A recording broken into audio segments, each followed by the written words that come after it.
बाक्सा जिल्लानि बरमायाव जानो गोनां एबा बिटिआर गोरोबथाजों बड'फानि मुङाव फैफानाय सेन्ट्रेल इउनिभार्सिटिनि खामानिखौ बिटिआर सोरखारा मावगासिनो दं। बे बाथ्राखौ बुंदों आसाम आयेन आफादनि बुंथिगिरि बिस्वजित दैमारि बिथाङा। बरमा बाथौ आश्रम गोजौ फरायसालिनि रुफाथि फोरबो फालिथाया मोजां दिनै गोजोनै गोजोन जोबनानै थांबाय। बाक्सानि बरमा बाथौ आश्रम गोजौ फरायसालिनि रुफाथि मायथाइ फालिथाया साननैनि बायदि मेहेरगोनां हाबाफारिजों खुंफुंजानाय बे रुफाथि मायथाइ फालिथायनि हाबाफारि बायदियै दिनै 12 रिंगानिफ्राय गेवलां मेल जानानै थाङो। 12 नं बरमा बियाबनि एमएलए भुपेन बर'नि आफाद सामलायनायजों बे गेवलां मेलखौ बेखेवनानै होयो बरमा हिन्जावसा फरायसालि गारायुं देवबार रामसियारिया। लोगोसेयैनो बे मेलाव आसाम आयेन आफादनि बुंथिगिरि बिस्वजित दैमारिया गाहाय आलासि महरै बाहागो लानानै फरायसाफोरखौ थांखिनानै बुङोदि आथिखालाव गावनि जिउखौ दानो सोलोंथाइनि अनगा आद्रा।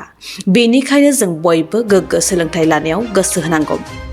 लोगोसे बिथाङा फोरमायबावोदि दिनैनि समाव बर' बिजोंजों लोगोसे इंराजि रावखौ रोंनायाबो गोनांथि दं। बेनिखायनो 6 थाखोनिफ्राय 8 थाखोसिम इंलिश स्पिकिं कर्सखौबो फरायसाफोरनो बर' बिजोंजों लोगोसे होफानोबो खावलायो। मिया मिउजियामखौ लानानै आसामाव दावराव दावसि जाबाय थानाय समावनो बिथाङा फोरमायोदि आसामाव रावबो मिया हारि गैया आरो जायफोर आगजुखौ मियाफोरनि होननानै दिन्थिदों बेफोरखौ आसामाव रायजो जानाय हारिफोरानो बाहायखाबोदोंमोन। लोगोसे बिथाङा फोरमायबावोदि बरमायाव जानो गोनां सेन्ट्रेल इउनिभार्सिटिनि खामानिखौ बिटिआर सोरखारा मावगासिनो दं। बाथौ आश्रम हाई स्कुल यार एटा सिलभार जुबली आसिले सिलभार जुबली दङमोन। बे सिलभार जुबली प्रग्रामाव आंखौ हांख्रायहरनाय लेखा आङो फैदोंमोन। जोबोद मोजां बेवहाय आरो जि मोनसे सोलोंथाइ बिथांमोना होबोदों दिनै डक्टर इन्जिनियार आरो गोबां IIT सिमबो सौहैदों फरायसा फरायसुलिफ्रा आरो बे खुब बाख्नायथाव। बे 25 बोसोराव बिथांमोना जिखिनि मावनानै बे लेभेलसिम लाबोदों बेखौ जों थारैनो बाख्नायनांगोन। नोंथाङा दिनै बेवहाय मोनसे फोसावदों बुंदों जे इंलिशआ खुब दरखार दा जोंनि फरायसाफोरनि थाखाय, खारन दा खालि कम्पिटिटिभ एग्जाम एन्ट्रेन्स एग्जाम होनांगौ। दिनै जुदि टेक्निकेल लाइनाव थाङो अब्लाबो हायार सेकेन्डारि पास जानायनि उनाव बेवहाय एन्ट्रेन्स एग्जाम हैनांगौ। जुदि मेडिकेलाव थाङो निट होयो होमब्लाबो एन्ट्रेन्स एग्जाम आरो बेफोर एग्जामा गासिबो इंलिसजोंल' जायो आरो बिनि थाखायनो जोंनि फरायसा फरायसुलिफ्रा बेवहाय रेफारेन्स बुक जुदि फरायहैनांगौ जायो अब्ला इंलिसनि लेखाफोरखौनो फरायनांगौ जायो। ओंखायनो इंलिस केटचिंआ जोबोद गोब्राब जायो जुदि हाई स्कुलाव बिनि इंलिसआ मोजां जालांखायाबा। ओंखायनो बाथौ आश्रम फरायसालिखौ माने मोनसे ME सेक्सनाव मा होनो थाखो 6 थाखो 7 थाखो 8आव माने इंलिश स्पिकिं मोनसे क्लासखौ सालायलांनो थाखाय सुबुरुन होदों आरो बिनि थाखाय जाहाथे सासे मोजां इंलिश स्पिकिंनि स्किल थानाय फोरोंगिरि थिसननो हायो आरो बेवहाय आंबो बिथांमोनखौ मदद खालामगोन होननानै बुंदों आरो फैगौ एकाडेमिक माने सेसननिफ्राय आरम्भ खालामनो आं दिनै बिथांमोनखौ खावलायदों आरो बिथां मानाव गेदेर MLA बिथांखौ आङो दायथ' होदों जे 3 दाननि मोनसे इंलिश स्पिकिं कर्स क्लास 7, 8, 9खौ माने खालामनांगौ एक्सपेरिमेन्ट बेसिस हिसाबै। गतिके फोरोंनाय गासिबो जोबोद मोजांखा आरो जुदि जों इंलिसाव एडभान्स खालामनो हायोबा दिनै माखासे फरायसाया जेरैबायदि एन्ट्रेन्स हैनानै बिसोरनि लाइफआव फरायनायखौ साक्सेस खालामहैदों हायार इडुकेसन लानो हादों बाखि थानाय फरायसाफ्राबो आं सानो बिसोरबो माने हाहैगोन।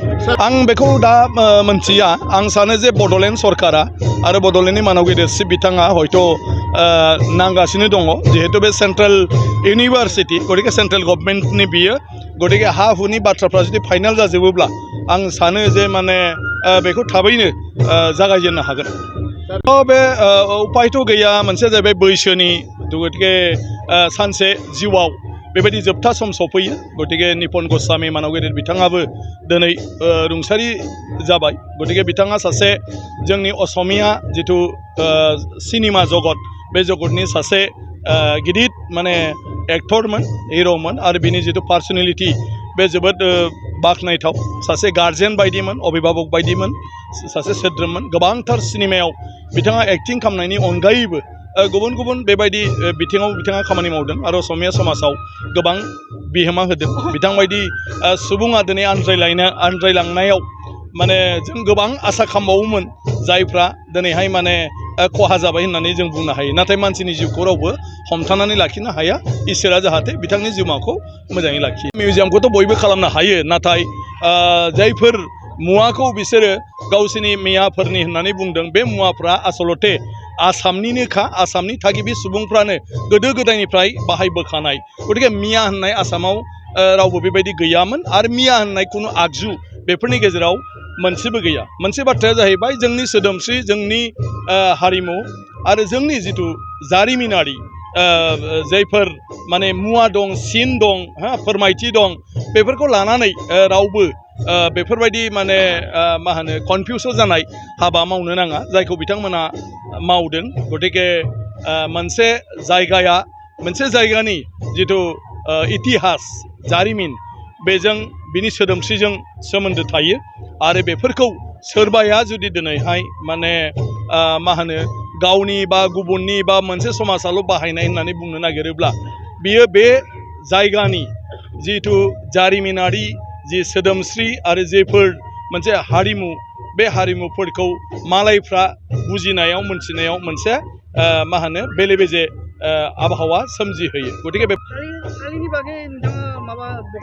जे जोङो दिनै बर'फ्रा गोदो गोदायनिफ्रायनो गामसा जोमग्रा दख'ना आर'नाइ सिमा जिनिफ्राय लानानै गोबां गासिबो जोंहा जि जोम दंखाजोबो दा बेबायदि थाखा जोबनायनि बेलायाव जों दिनै आरो माखौबा गोदान मुं होनानै मा होनानै खालामलांबाय थानांगौ गैया आरो जायफोर खालामलांबाय थानांगौ दं माने बेफोरखौबो जों मानिबा मुङाव जोंबो माबा दोनोब्ला जोंनि जिथु हारिमुवारि सिनायथि बे सिनायथिया लासैनो माने गुदिजों आरो बिजौजों माने खाबजायै गोरोबै जालांगोन आरो जालाङोब्ला अब्ला जों गावखौनो गाव सिनायथि होनायाव जोंनि हारिमुखौ सिनायथि होनायाव माब्लाबा मोनसे माने मा होनो जेंनानि मोगा मोगि जाहैनो हागौ ओंखायनो जों बयबो बे बिथिङावबो सांग्रां जानांगौ आं बे बाथ्राखौसो बुंदों